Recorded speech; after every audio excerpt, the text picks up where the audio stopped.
नमस्कार दोस्तों, पिछले लेक्चर के अंदर देखिए लास्ट में छोटा सा ही लेक्चर हो पाया था। देखिए एरर आ गया था इसके अंदर, कोई देखिए टेक्निकल दिक्कत हो गई थी फ़ोन के अंदर, तो वो आगे शूट नहीं हो पाया। चलिए अब आगे हम बढ़ते हैं। फिर पूरे दिन ही वीडियो में रिकॉर्ड नहीं कर पाया था, तो चलिए अब हम आगे बढ़ते हैं। हम बात कर रहे थे, लास्ट में मैं टॉपिक का नाम लिखवा कर दिया था कि रेखा और वृत्त का प्रतिच्छेदन। ठीक है, रेखा और वृत्त का प्रतिच्छेदन। एक मिनट, रेखा और वृत्त का प्रतिच्छेदन। ठीक है, रेखा व वृत्त का प्रतिच्छेदन, सीधे सीधे फॉर्मूले याद रखने हैं। अगर फॉर्मूले सारे याद हो जाते हैं तो भाई कहीं भी दिक्कत नहीं आएगी आपको। रेखा व वृत्त का प्रतिच्छेदन यानी कोई रेखा है वो सर्किल को प्रतिच्छेद करेगी या सर्किल को काटेगी, तो उसके लिए क्या स्थिति बनती है, क्या कंडीशन बनती है। मान लीजिए ये आपके पास सर्किल है एक्स स्क्वायर प्लस का वाई स्क्वायर बराबर ए स्क्वायर। थोड़ा सा समझिएगा। नंबर एक रेखा है वाई बराबर एम एक्स प्लस का सी। नंबर 2, अब ये रेखा इसको प्रतिच्छेद करेगी तो इसके लिए प्रतिबंध होता है, यानी देखो प्रतिच्छेद करेगी, सीधी सी बात है। मान लीजिए ये रेखा है, इस प्रकार स्पर्श कर रही है या फिर इसको काट रही है, दो बिंदुओं पर काटेगी रेखा। ठीक है, देखो एक पॉइंट यहाँ पर, एक पॉइंट यहाँ पर। अब देखो जो ये बिंदु है जहाँ पर काटेगी वो सर्किल को भी संतुष्ट करेगा, यानी यहाँ से मैं y का मान इसके अंदर रख सकता हूँ, वर्ग के अंदर। देखिए एक्स स्क्वायर प्लस का एम एक्स प्लस का सी की होल स्क्वायर बराबर ए स्क्वायर। ठीक है, तो यहाँ से C का मान आएगा, एक स्पर्श का प्रतिबंध आ जाएगा। अब सीधा मैं प्रूफ नहीं करूंगा यहाँ पर, सीधा डायरेक्ट वो आपको याद ही रखना है, फॉर्मूला है। देखिए हमने जब लेक्चर आपको कराए थे तो वहाँ पर प्रूफ किया था, लेकिन अब मैं बता रहा हूँ कि इसको सरल करेंगे तो आपके पास एक ऐसा प्रतिबंध आएगा 1 + m²। ये C है, स्पर्श करने का प्रतिबंध है। दो तरीके बताऊंगा, दोनों से आप सोल्व कर सकते हैं। स्पर्श करने का प्रतिबंध, सिंपल सी बात है, यानी ये प्रतिबंध है। अगर C का मान आपको निकालना है, कैसे निकलेगा। A तो यहाँ पर देखिए वृत्त की त्रिज्या होगी, अम क्या है, अम ये प्रवणता है, अम क्या है, ढाल। तो C बराबर ±a√1 + m²। ये क्या है, सर्किल को स्पर्श करने का प्रतिबंध है। और स्पर्श रेखा का समीकरण क्या हो जाएगा, अगर ये C का मान अगर आप इसके अंदर रख दें तो देखिए y बराबर mx ±a√1 + m²। ये स्पर्श रेखा का क्या हो जाएगा, समीकरण हो जाएगा। ये बिंदु भी आपसे पूछ सकता है, ये बिंदु भी आपसे पूछ सकता है कि ये बिंदु कितने मान आएंगे, यानी स्पर्श बिंदु क्या आएंगे, तो वो भी आपसे पूछ सकता है। तो देखिए स्पर्श बिंदु यहाँ लिखता हूँ मैं, या यहाँ लिख देते हैं स्पर्श बिंदु। ये भी आपको प्रूफ नहीं करना, सीधा याद रखना है क्या, -am/√1 + m², और दूसरा a/√1 + का m²। ये प्लस माइनस है। ठीक है, बस ये है, यानी एक्स बिंदु तो ये हो गया, वाई बिंदु ये हो गया, बस इतना ही याद रखना है, और कुछ है ही नहीं। सीधा क्वेश्चन पर आएंगे, एक तो ये फॉर्मूला याद रखना है, एक ये फॉर्मूला याद रखना है। ठीक है, अब एक स्पर्श करने का, कि कोई वृत्त है और रेखा उसको स्पर्श कर रही है, इस प्रकार सर्किल को, इस प्रकार ये नीचे बनेगा। अब देखो स्पर्श करने का प्रतिबंध ये कैसे निकाल सकते हैं आप। देखो ये रेखा इस प्रकार स्पर्श कर रही है, ये रेखा स्पर्श करेगी, आप देख सकते हैं। अगर मैं यहां से इसकी दूरी निकाल लूं, यानी केंद्र से और इस रेखा पर डाले गए लंब की लंबाई निकाल लूं, वो अगर बराबर हो त्रिज्या के, ये क्या होती है, r सेंटर पॉइंट, यानी वृत्त के केंद्र से रेखा पर डाले गए लंब की लंबाई अगर वृत्त की त्रिज्या के बराबर है, समझ रहे हो ना, ध्यान से सुनो। मुझे बताना है कि क्या ये स्पर्श रेखा स्पर्श करेगी, वृत्त को स्पर्श करेगी या नहीं करेगी। तो कैसे निकाल सकते हैं, देखो ये केंद्र है, केंद्र से इस पर मैं लंब डाल दूं और ये लंबाई आपको निकालनी आती है। किसी बिंदु से आप किसी रेखा पर डाले गए लंब की लंबाई आप निकाल सकते हैं। मापांक ax1 + by1 + का c अपॉन में √a² + b²। ये फॉर्मूला मैंने बताया था, ये फॉर्मूले याद रखने सारे, जितने हो सकते हैं उतने फॉर्मूले याद रखो। देखो मैं भी याद कर रहा हूँ तो आपको भी याद करने पड़ेंगे, तभी इसका काम बनेगा। देखो तो ये लंबाई क्या होनी चाहिए, r के बराबर होनी चाहिए त्रिज्या के। और वैसे सही बात है, देखो यहाँ पर स्पर्श करेगी तो ये रेडियस होगी। अगर ये दोनों लेंथ बराबर हैं, यानी केंद्र से डाले गए रेखा पर लंब की लंबाई बराबर त्रिज्या, तो आप क्या कहेंगे, वो जो रेखा है वृत्त को स्पर्श करेगी। ठीक है, और एक तरीका ये है कि आप ये C का मान निकालो, दोनों तरीके से आप कर सकते हैं। क्वेश्चन देखिए इस प्रकार, सीधा देता हूँ मैं आपको,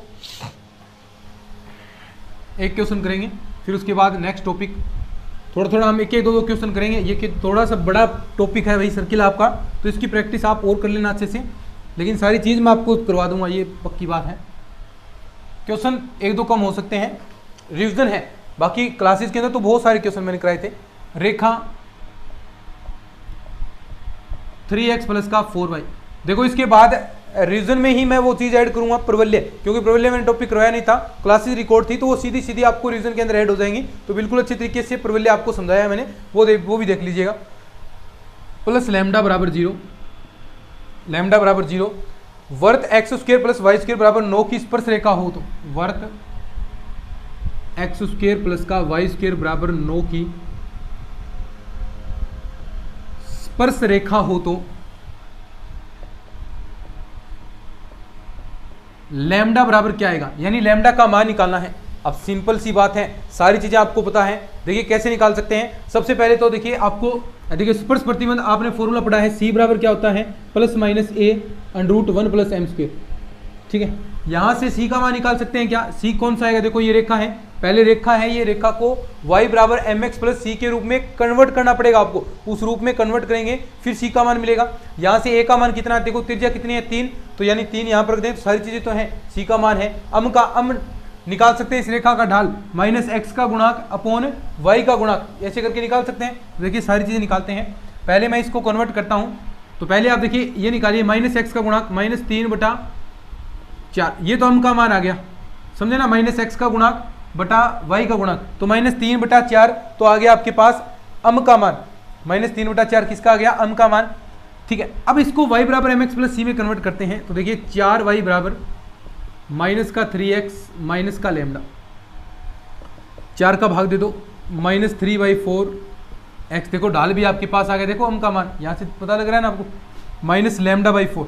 तो देखो ये किसके बराबर है, तुलना करें तो y बराबर एम एक्स प्लस सी, इससे तुलना करते हैं तो सी का मान कितना आ गया, देखो माइनस लैम्डा/4, सी का मान माइनस लैम्डा/4 और अम का मान माइनस 3/4, ए का मान आपके पास पता ही चल गया 3 है, तो सारे मान रख दो, माइनस लैम्डा/4, ठीक है, बराबर प्लस माइनस ए का मान 3 आ गया, under root 1 plus m square, 1 plus m square, m square का देखो स्क्वायर करेंगे 9/16, ठीक है, तो आ गया माइनस का लैम्डा/4 प्लस माइनस, देखो 16 और 9 25, बाहर कितना आएगा 5, तो 3 × 5 ये 16 है, बाहर कितना आएगा 4, ठीक है, 4 से 4 कैंसिल हो गया। लैम्डा का मान देखो ये माइनस इधर जाएगा तो माइनस प्लस 15, लैम्डा का मान कितना आ गया, प्लस माइनस कर दो या माइनस प्लस कर दो, ये तो कोई फर्क नहीं पड़ेगा यहाँ से, वैसे माइनस प्लस आएगा लेकिन कोई फर्क नहीं पड़ेगा यहाँ से, एक ही बात है। लैम्डा का मान ये आ गया, यही तो आपको निकालना था कि प्रतिबंध कितना होगा, माइनस प्लस 15 आएगा। ठीक है, दूसरा तरीका देखते हैं, क्या दूसरे तरीके से भी यही आएगा। दूसरा तरीका मैंने क्या बताया था शाबाश, कि ये वर्त है आपका, ठीक है, ये इक्वेशन मान ली वर्त की, सही बात, ये रेखा स्पर्श करेगी, एक मिनट,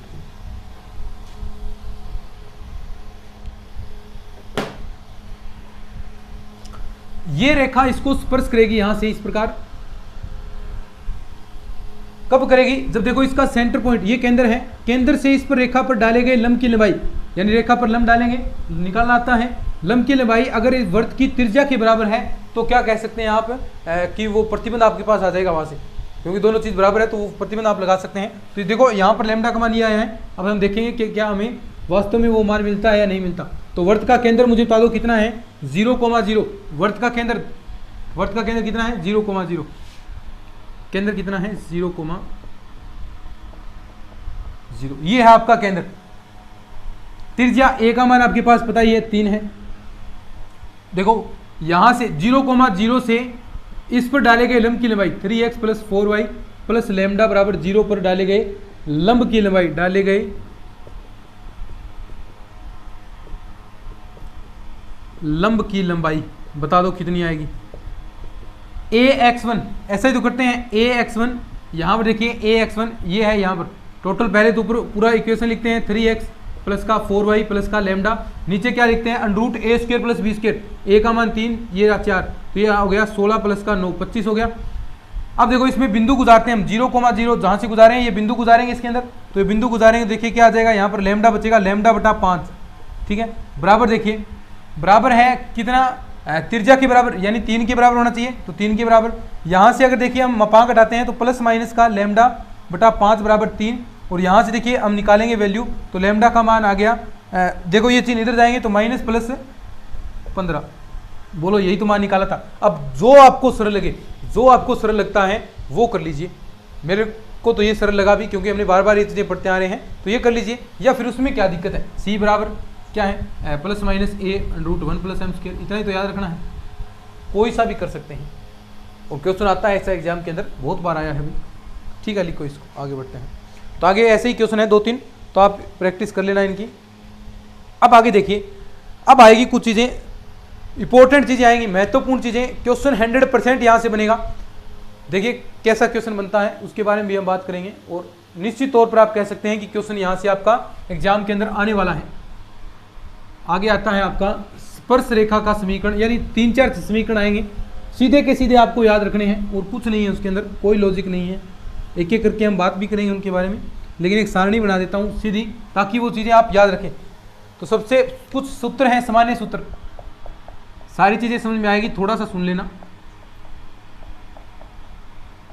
सामान्य सूत्र सीधे सीधे, स्पर्श रेखा का समीकरण, यानी कोई रेखा स्पर्श कर रही है तो उसका समीकरण क्या होगा। नंबर 1 स्पर्श रेखा का समीकरण, 3 समीकरण एक जैसे आएंगे। स्पर्श रेखा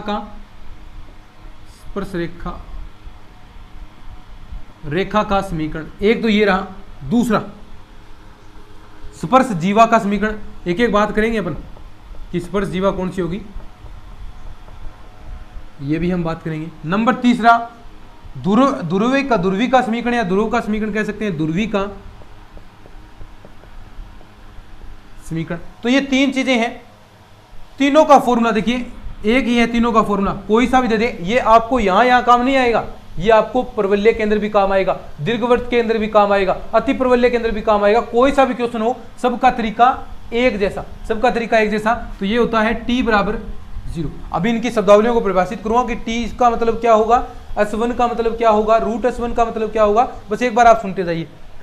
तीसरा 4 नंबर स्पर्शी युग्म का समीकरण। अब देखो स्पर्शी युग्म यानी 2 चीज आ गई, स्पर्शी युग्म का समीकरण 2 चीज आ गई, तो यानी आप लिख सकते हैं s1 बराबर t²। अभी समझ में आएगा क्या चीजें है ये, एक बार लिख लीजिए। उस जीवा का समीकरण जिसका मध्य बिंदु दिया हो, उस जीवा का समीकरण, एक एक बात भी करेंगे अपन। उस जीवा का समीकरण जिसका मध्य बिंदु दिया हो, समीकरण जिसका मध्य बिंदु दिया हो, तो वो होगा t बराबर s1, मध्य बिंदु दिया है तो t बराबर s1। और स्पर्श रेखा की लंबाई पूछे आपसे कि स्पर्श रेखा की लंबाई कितनी होगी, एक नंबर 6 नीचे तक दिख रहा है, दिख रहा है। स्पर्श रेखा की लंबाई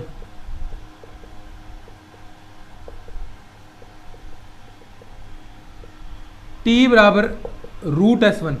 अब देखिए सबका मतलब मैं समझाता हूं। t बराबर, t का मतलब होगा, देखिए क्या करना है आपको, जो x² का पद है उसे तो करना है x1। आपको बिंदु देगा, किस बिंदु से, इस बिंदु से गुजर रहा है x1 का मान, y1 का मान x1, y1, ये बिंदु दे देगा आपको, 3, 4 दे सकता है, कोई भी दे देगा आपकी जहां से गुजर रहा है, ये ध्यान में रखेंगे। x² को तो x1, अभी एक क्वेश्चन कराऊंगा तो ऑटोमेटिक समझ में आ जाएगा। x² को तो x1 से लिखना है, ठीक है। y² को y1 से लिखना है, ठीक है। x² को तो x1 से, y² को y1 से, और यहाँ पर जो आपका सीधा x है, सीधा x आएगा, उसको लिखना है 1/2 x प्लस का x1, ठीक है। और y को लिखना है 1/2 y प्लस y1, क्योंकि आप जानते हैं, देखो जो वर्त का समीकरण होगा उसके अंदर x² plus y² plus 2gx plus 2fy plus का c बराबर 0, ऐसा समीकरण होता है। तो उसके अंदर x और x भी होगा, x का पद होगा, स्क्वायर का भी पद होगा। तो वहां पर हम बात कर रहे हैं कि x² के वाले पद की जगह x1 लिखेंगे, y² वाले पद की जगह y1 लिखेंगे, ठीक है। ये हो गया t बराबर 0। अभी क्वेश्चन करेंगे तो ऑटोमेटिक क्लियर हो जाएगा। s1 बराबर t², तो s का मतलब होता है जो पूरा समीकरण आपको दे रखा है, ऐसा समीकरण दिया, ये पूरा इसको इस फॉर्म में लिख दो, x² प्लस y² माइनस का a² बराबर 0, तो ये s1 हो गया। सेम टू सेम वही समीकरण s हो गया। s1 का मतलब इस समीकरण की जगह x1, y1, ये जो गुणांक है वो गुजार दो, तो देखिए क्या आएगा, x1² बिंदु रखने हो माइनस a², ये रखो, देखो दोनों समीकरण आ गए। t² का मतलब मैंने आपको, t का मतलब मैंने समझा ही दिया क्या होगा, बोलो t का मतलब मैंने समझा ही दिया। और यहाँ देखो t बराबर s1, वही सेम टू सेम, और ये भी t बराबर रूट s1, यानी लंबाई होगी स्पर्श रेखा की। तो देखिए अब सीधा क्वेश्चन पर आते हैं अपन,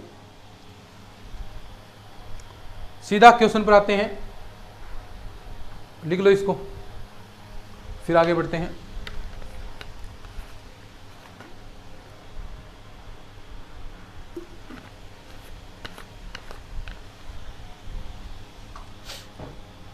ठीक है।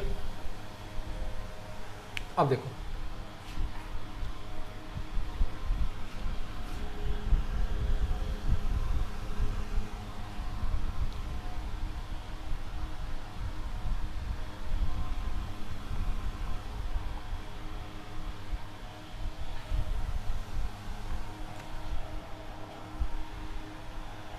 ठीक है। अब देखो क्वेश्चन दिया है आपको इस प्रकार कि वर्त x square plus y square minus 4x plus का 6y प्लस का 8 बराबर 0, 6y प्लस का 8 बराबर 0 के बिंदु 3 कोमा माइनस 1 पर स्पर्श रेखा का समीकरण के बिंदु 3 कोमा माइनस 1 पर स्पर्श रेखा का समीकरण।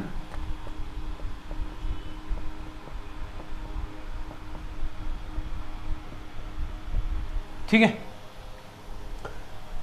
स्पर्श रेखा का समीकरण फॉर्मूला याद है, कर देंगे। क्या होता है स्पर्श रेखा का समीकरण का फॉर्मूला? t बराबर 0, t बराबर 0। अब देखो साथ साथ में मेरे याद करेंगे, t की बराबर 0 है तो मतलब t का मतलब क्या था कि जो एक्स स्क्वायर का पद है वहां लिखेंगे x1। x1 क्या होता है? जो बिंदु दे रखा है, देखो ये रहा। वाई स्क्वायर की जगह y1, ठीक है। और क्या था? x की जगह 1/2 x प्लस का x1, ठीक है। y की जगह 1/2 y प्लस का y1। बोलो, ये चीज रखनी है, सिंपल है। रखते हैं तो देखो समीकरण ये रहा, यहां पर रखना है तो एक्स स्क्वायर की जगह क्या रखेंगे? देखो x1 रखेंगे, वाई स्क्वायर की जगह y1 रखेंगे, माइनस का 4 यहां क्या रखेंगे? 4x की जगह इंटू 1/2 x प्लस का x1, ठीक है। यहां रखेंगे प्लस का 6, y की जगह 1/2 y प्लस का y1 और प्लस का 8 बराबर 0। बोलो, अब देखो थोड़ा सा सोल्व करते हैं इसको। अब यहां पर जो x1 y1 है वहां पर ये बिंदु रख दो 3 कोमा माइनस 1, तो ये बिंदु हम गुजारेंगे 3 कोमा माइनस 1, तो गुजार दो। यहां देखो x1 की जगह 3 रखना है तो 3x, यहां क्या जाएगा? माइनस का y माइनस ये 2 और यहां रखेंगे माइनस का 2x प्लस का x1 यानी प्लस का 3, ये आ गया 3 y प्लस का y1, y देखो y1 का मान -1 और प्लस का 8 बराबर 0। इसे थोड़ा सा और सोल्व करते हैं। 3x माइनस का y अंदर गुणा कराएंगे, माइनस का 2x माइनस का 6 प्लस का 3y माइनस का 3 प्लस का 8 बराबर 0। अब जो बच रहा है वो जाएगा, देखो यहाँ बच गया x, यहाँ बच गया 2y, ये -6 और ये माइनस का 9 तो और 8, यहाँ कितना बच गया? -1 बराबर 0। तो ये समीकरण आपके पास आ जाएगा। बोलो, सिंपल है बिल्कुल सी, कोई दिक्कत वाली बात ही नहीं होनी चाहिए भाई। सेकंड ग्रेड के अंदर ऐसे बहुत सारे क्वेश्चन आए हैं, कर सकते हैं। इसके बाद आता है, देखो ये हो गया अपना कुछ सूत्र हमने बात किया। अब ये सारी चीज़ें हम बात करेंगे एक एक करके, जो मैंने सामान्य सूत्र लिखाए हैं वो चीज़ें अब आपके आने वाली हैं कि स्पर्श जीवा का समीकरण क्या होता है, मध्य बिंदु दिया है वो क्या होता है, तो ये सारी बातें करेंगे। तो अब हम बात करने वाले हैं, अपना अगला टॉपिक है अभिलंब। अभिलंब के बारे में हम बात करते हैं। देखिए नॉर्मल क्या होगा, नॉर्मल सी बात है अभिलंब। देखो यहाँ पर हमें लिखना ज़्यादा नहीं है, समझना है। अब चीज़ें रिवीजन कर रहे हैं अपन, रिवीजन कर रहे हैं तो रिवीजन के अंदर समझाई चीज़ें ज़्यादा जाती हैं, लिखाई कम जाती हैं। वही हम कोशिश कर रहे हैं कि आपको मैं समझाऊं ज़्यादा। तो अभिलंब देखिए,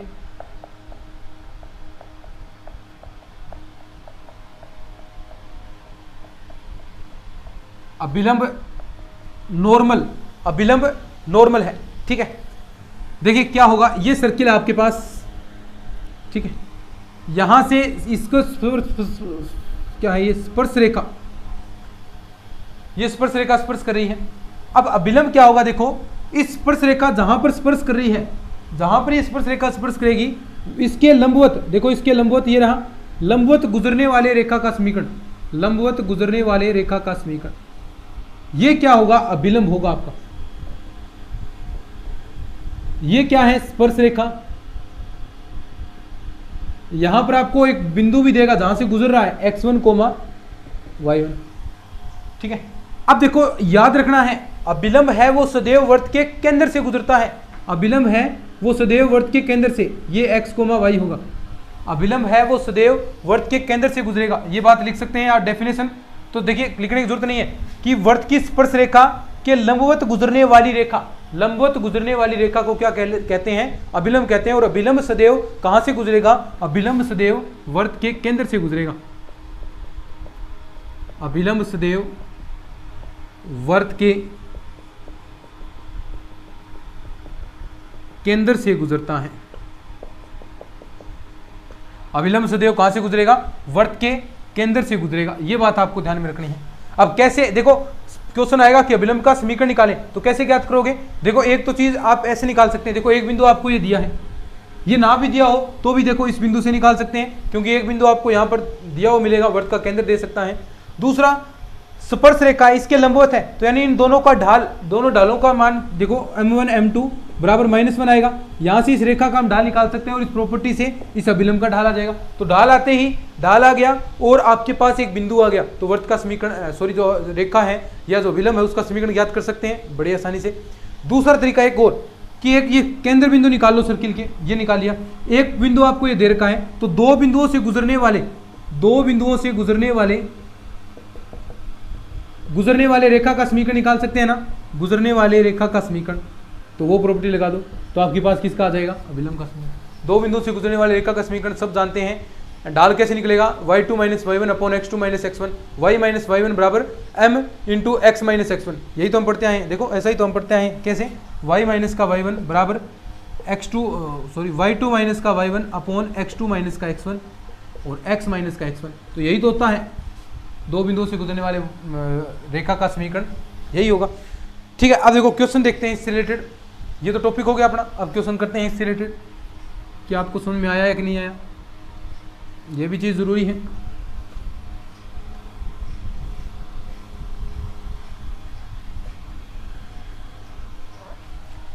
क्वेश्चन देखिएगा, क्वेश्चन दिया है आपको इस प्रकार कि वृत्त x² प्लस y², वृत्त x² प्लस का, एक मिनट, ठीक है, वर्त x² प्लस का y² माइनस का 2x प्लस का 4y माइनस 4 बराबर 0 के मूल बिंदु से गुजरने वाले मूल बिंदु से गुजरने वाले अभिलंब का समीकरण,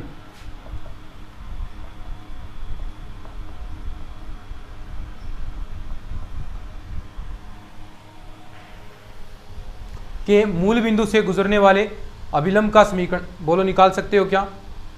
बोलो निकाल सकते हो ना? कैसे निकालोगे? वही सेम टू सेम तरीका, आपको तो वही आता है क्या? देखो एक तो यहां पर देखो मूल बिंदु से गुजरने वाला एक बिंदु आपको दे दिया 0,0, एक निकाल सकते हैं इसका केंद्र, इसका सेंटर निकाल सकते हैं। सेंटर कैसे निकलेगा? देखो तुलना कराते हैं, यहाँ पर -g और -f के मान निकालें। देखो सेंटर यही तो होता है, -g और -f के मान निकालने के लिए -1/2 की गुणा करा दो या 1/2 का भाग दे दो, -1/2 की गुणा कराएंगे तो देखो क्या आ गया आपके पास 1 और यहाँ आ गया -2, तो ये आपके पास केंद्र आ गए। ठीक है, और एक बिंदु ये केंद्र आ गया, केंद्र लिख सकते हैं, और दूसरा एक बिंदु आ गया आपके पास, दूसरा बिंदु 0,0, केंद्र भी आ गया और बिंदु भी आ गया। ठीक है, केंद्र और बिंदु दोनों आ गए, तो देखिए समीकरण निकाल सकते हैं कैसे? y माइनस का y1 यानी यहां से y1 देखिए क्या केंद्र वाला लेना है, तो y माइनस का y1 y प्लस 2, और डाल देखो कैसे निकालेंगे? y2 माइनस का y1, तो 0 प्लस का 2 अपॉन में 0 माइनस का 1 बराबर इंटू में x माइनस का x1 कितना 1, तो ये -2 यहाँ पर आ जाएगा, तो ये आ गया y प्लस का 2 माइनस 2x प्लस का 1, ये इधर आएगा तो देखिए क्या होगा? y प्लस का 2x और ये इधर आएगा तो 1 यहाँ पर बच गया बराबर, ये अभिलंब का समीकरण आ गया। सॉरी यहाँ पर 2 भी तो दो भी आएगा, 2 से 2 कैंसिल हो जाएगा फिर। ठीक है सॉरी, ये आ जाएगा, 2 से गुणा कराएंगे तो दोनों और गुणा होगी ना, 2 से 2 यहाँ पर क्या आ जाएगा? ठीक है, तो ऐसे ही क्वेश्चन बन रहे हैं, यहाँ पर कर सकते हैं। इसके बाद हम बात करते हैं भाई नियामक वर्त की। नियामक वर्त देखिए, नियामक वर्त क्या होता है? सिंपल सी बात है, बिल्कुल सिंपल है नियामक वर्त। तो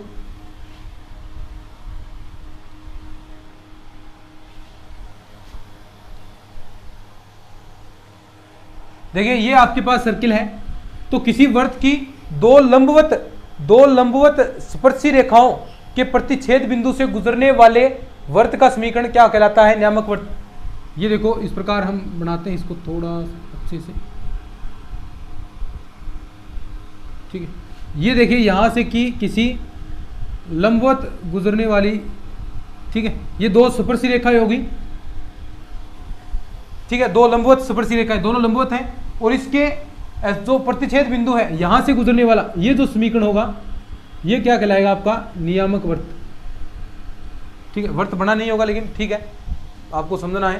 तो ऐसा जो बनेगा नियामक वर्त। अब एक ध्यान से देखना, नियामक वर्त और इसका जो मूल वर्त है और नियामक वर्त का केंद्र एक होगा, लेकिन जो त्रिज्या है वो क्या होती है? नियामक वर्त और इसकी त्रिज्या में क्या फर्क होता है? देखिए नियामक वर्त का समीकरण बनेगा एक्स स्क्वायर प्लस का वाई स्क्वायर बराबर 2a स्क्वायर, ये समीकरण आएगा। देखिए मूल वर्त होता है उसका समीकरण है x square plus y square बराबर a स्क्वायर, लेकिन जो नियामक वर्त है उसका समीकरण ये बनता है, नियामक वर्त का समीकरण ये बनता है, जो कि क्या है? एक नियामक वर्त है। तो आप यहां पर क्या कह सकते हैं? देखिए नोट लगाकर, अतः नियामक वर्त दिए वर्त का सेकेंडरी वर्त होता है तथा त्रिज्या दिए गए वर्त की त्रिज्या √2 गुना होती है। देखो त्रिज्या निकालेंगे तो इसकी क्या आ जाएगी? X square plus y square √2a, ठीक है। तो यानी ये त्रिज्या देखो जो वर्त दिया है उसकी √2 गुना होती है, √2 गुना होती है, यानी त्रिज्या √2 गुना, बस इतना ही फर्क है। ये नियामक वर्त है। और ऐसे ही आप क्वेश्चन कर सकते हैं, एग्जाम के अंदर आएगा सीधा मैंने एक नोट्स के अंदर क्वेश्चन करा रखा है कि दो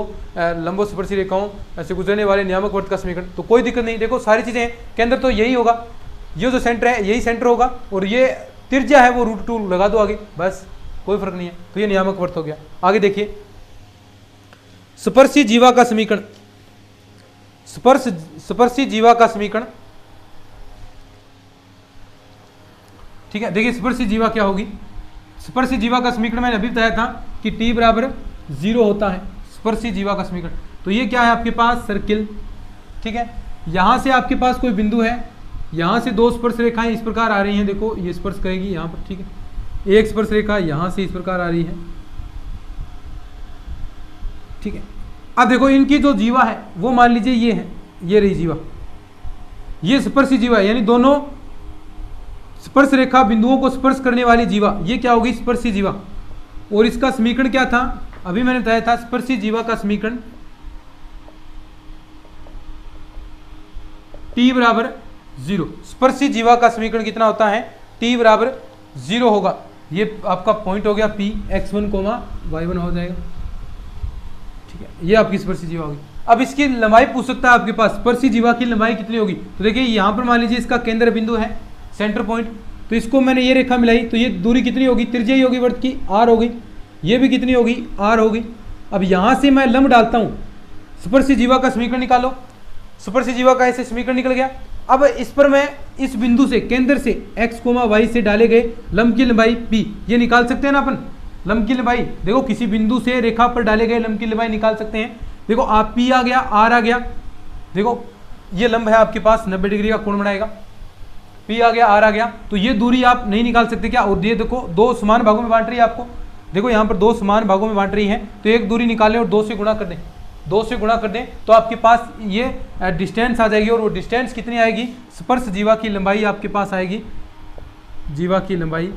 अगर त्रिज्या a है तो ये r मान के यहाँ a मान लो, त्रिज्या a है तो क्या होगी? 2√a² माइनस का p²। देखो वही फॉर्मूला यहाँ पर लग जाएगा, पाइथागोरस थ्योरम लग जाएगी इस त्रिभुज के अंदर, और 2 से हम गुणा करा देंगे क्योंकि सेम ऐसा ही है। तो ये स्पर्श जीवा की लंबाई होगी। तो ये सारी चीजें निकाल सकते हैं। देखो नॉर्मल सी बातें हैं, पहले हम बात कर चुके हैं इनकी। स्पर्शी युग्म का समीकरण, देखो स्पर्शी युग्म का समीकरण मैंने आपको बताया था, स्पर्शी युग्म का समीकरण देखो बहुत सिंपल चीजें हैं। स्पर्शी युग्म यानी ये जो स्पर्शी बन रहा है, इनका दोनों स्पर्शी हैं, इनका क्या होगा? S1 बराबर t²। पहले ही हम बात कर चुके हैं, तो कोई खास बात है नहीं इसके अंदर, ठीक है। अब देखो एक आता है वर्त की स्पर्श रेखाओं के मध्य कोण, वर्त की स्पर्श रेखाओं के मध्य कोण।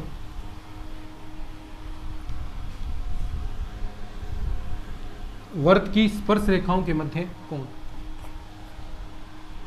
वर्त की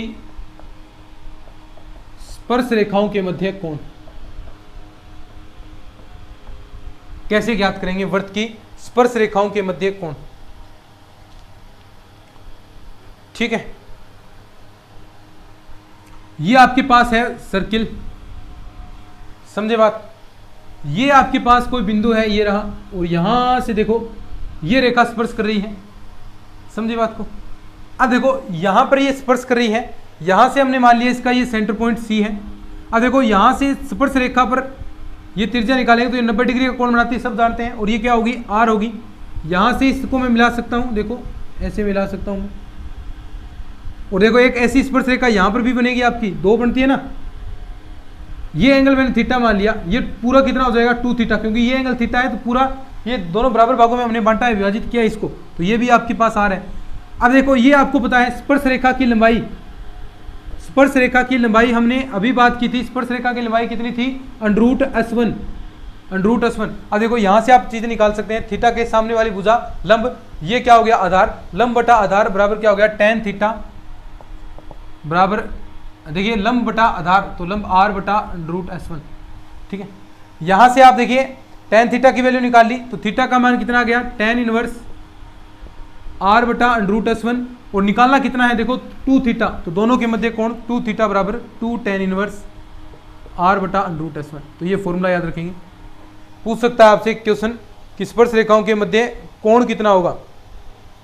स्पर्श रेखाओं के मध्य कोण आपसे पूछ सकता है। जैसे क्वेश्चन देखिए मैं लिखा ही देता हूं आपको, स्पर्श रेखाओं के मध्य कोण। क्वेश्चन देखिए जिसमें आपसे पूछेगा कि स्पर्श रेखाओं के मध्य आपको कोण ज्ञात करना है। देखिए क्वेश्चन ऐसा है, ये दिया है आपको कि वर्त आपको दिया है, वर्त x - 7 की स्क्वायर प्लस y + 1 की स्क्वायर बराबर 25, ठीक है। पर मूल बिंदु से खींची गई स्पर्श रेखाओं के मध्य कोण, पर मूल बिंदु से खींची गई स्पर्श रेखाओं के मध्य कोण, मूल बिंदु से खींची गई स्पर्श रेखाओं के मध्य कोण आपको बताना है। तो देखिए वही सेम टू सेम फॉर्मूला, जो चीज़ निकालनी है सबसे पहले वही चीज़ आप ज्ञात करेंगे। तो देखिए यहाँ से मूल बिंदु से खींची गई स्पर्श रेखाओं के मध्य कोण, तो आर का मान पता चल गया आपको कितना है? 5। बिंदु आपको पता चल गया मूल बिंदु है, यानी 0,0 आपको पॉइंट दे रखा है। तो देखिए S1 आप ज्ञात कर सकते हैं, S1 क्योंकि जो लेंथ थी वो क्या थी? √S1 थी ना, स्पर्श रेखा की लंबाई √S1। तो देखिए S1 आप ज्ञात कर सकते हैं। S1 का मतलब क्या होता है? यहाँ पर केवल मात्र बिंदु रखना है, x की जगह x1 रखना है, तो x1 आपको पता ही है कितना है? 0, और y1 कितना है? 0। तो यहाँ बिंदु रखेंगे तो -7 का स्क्वायर, ये 1 का स्क्वायर, ठीक है, बराबर कितना आ जाएगा? वही सेम टू सेम 25, या -25 बराबर 0 कर दो, एक ही बात है। 49 + का 1 50, ये कितना बच गया? S1 का मान 25 बच गया। यहाँ से √S1 और निकालना है आपको, ये बच गया 5। अब देखो tan थीटा बराबर आप निकाल रहे थे ना, आपने निकाला था 2 थीटा बराबर tan inverse 2 tan inverse r बटा √S1, ठीक है। तो देखिए 2 tan इनवर्स r का मतलब कितना है? देखो r 5 ही r, तो 5 बटा 5, यहाँ से देखो कैंसिल हो गया, तो ये π/4 बचेगा, और 2 × π/4 π/2, तो ये आपके पास थीटा का मान आ जाएगा π/2, ठीक है। अब देखिए आगे ध्रुवी, आगे टॉपिक आता है ध्रुवी। तो ये चीजें सीख रहे हैं ना साथ साथ में, एक ध्रुवी और आता है। ध्रुवी का समीकरण भी आपको देखिए मैंने बताया था कितना होता है? t = 0। बस ये सूत्र याद है तो कुछ नहीं है, क्वेश्चन कराने की जरूरत ही नहीं मुझे। ध्रुवी का समीकरण, तो देखिए ध्रुवी का समीकरण क्या होता है? ये आपके पास सर्किल है, ठीक है, यहाँ पर कोई बिंदु P है। अब P से यहाँ पर वर्त पर हम कोई रेखा खींचते हैं, ये मान लीजिए दो बिंदुओं को टच कर रही है, A और B। अब A और B से खींची गई स्पर्श रेखा, दोनों से खींची गई स्पर्श रेखा जहां पर टच करेगी जहां पर प्रतिच्छेद करती है उस बिंदु का, ये यहाँ इस पर प्रतिच्छेद किया है, इस बिंदु का जो बिंदु पथ है, ये देखो ये बिंदु पथ, ये क्या कहलाता है आपका ध्रुवी, ये ध्रुवी कहलाएगा। और ये P अगर किसी वृत्त की ध्रुवी अगर Q बिंदु से गुजर रही है, कहीं और बिंदु से गुजर रही है, तो वो इसकी संयुग्मी बिंदु कहलाता है। अगर किसी और बिंदु से गुजरा है तो वो उसकी संयुग्मी बिंदु कहलाएगा, और देखो इससे गुजरा है तो वो भी इसको संतुष्ट करेगा। तो इसका समीकरण कितना होता है, t बराबर 0। देखो बस इतना याद रखना है, समीकरण कितना, t बराबर 0। बस यही चीजें हैं। संयुग्मी बिंदु समझ गए कि बिंदु P की ध्रुवी यदि Q से गुजर रही है, ये ध्रुवी इस तरह गुजर रही है, अभी अगर Q से भी गुजरे, यानी Q से हम गुजार रहे हैं इस प्रकार, देखो इसकी ध्रुवी Q से गुजर रही है, तो आप उसे क्या कहेंगे, संयुग्मी बिंदु कहेंगे। और सीधी सी बात है, संयुग्मी बिंदु के अंदर कुछ नहीं है, सिंपल सा यहाँ पर मान रखना है, दोनों संतुष्ट करेंगे। तो वहां से एक क्वेश्चन देखिए संयुग्मी बिंदु का, और ये तो आप निकाल लेंगे t बराबर 0 वाला, तो ठीक है। और ध्रुव भी ज्ञात कर सकते हैं। देखिए ध्रुव कैसे ज्ञात करेंगे, फॉर्मूला ध्रुव ज्ञात करना, ये फॉर्मूला होता है ध्रुव ज्ञात करने का। कैसा कि मान लीजिए आपके पास रेखा है, ये रही एक रेखा, ये दे दी Lx प्लस का My प्लस n बराबर 0, ये रेखा दे दी।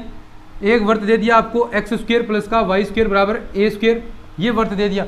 ध्रुव कैसे ज्ञात करेंगे, इसके सापेक्ष देखिए सबसे पहले तो आप ध्रुवी का समीकरण निकाल लो, t बराबर 0, यहाँ से समीकरण आप ज्ञात कर लेंगे। लेकिन सीधा सीधा ध्रुव के निर्देशांक फॉर्मूला याद रखना है, कुछ नहीं इसके अंदर, सीधा सीधा फॉर्मूला आप याद रखेंगे। फॉर्मूला क्या होता है, माइनस का LA² अपॉन n और साथ में माइनस का MA² अपॉन n, बस ये होता है।